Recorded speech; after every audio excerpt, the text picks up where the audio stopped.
Hi friends, என்னடா செடின்னு பார்க்குறீங்களா? இது என்னடா இது சின்னதில் இவ்வளோ நாகப்பழம்னு பார்க்குறீங்களா? இது வந்து பார்த்திங்கன்னா ஆல் சீசன் ஒயிட் நாவல்னு சொல்லலாம். ஏன்னா பார்த்தீங்கன்னா ஒயிட் நாவல் வந்து இவ்வளோ சின்னதுலேயே வந்து காய்க்கும், ஓகேங்களா? மற்ற நாவல் கூட நீங்கள் இந்த மாதிரி சின்னதுலேயே காய்க்காது, ஓகேங்களா?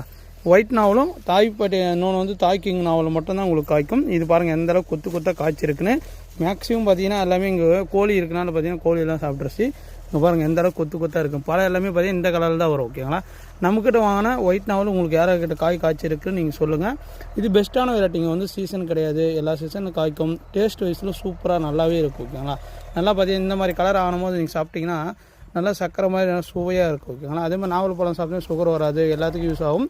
மொட்டை மாடிலாம் வச்சுக்கலாங்க. நீங்கள் டெரஸ் கார்டன் நம்ம இடம் இல்லை அப்படி வைக்கலாமே ஒரு 16 இன்ச் பாட்டு 20 இன்ச் பாட்டு இருந்தால் போதும். அதுலேயே வரும். ஸ்டெம்மு பாருங்கள் எந்த அளவுக்கு இருக்குது, கொத்து கொத்தாக எவ்வளோ காய்ச்சி இருக்குன்னு பாருங்கள். மரத்தோட சைஸை பார்க்கும்போது உங்களுக்கு தெரிஞ்சிருக்கும், ஓகேங்களா?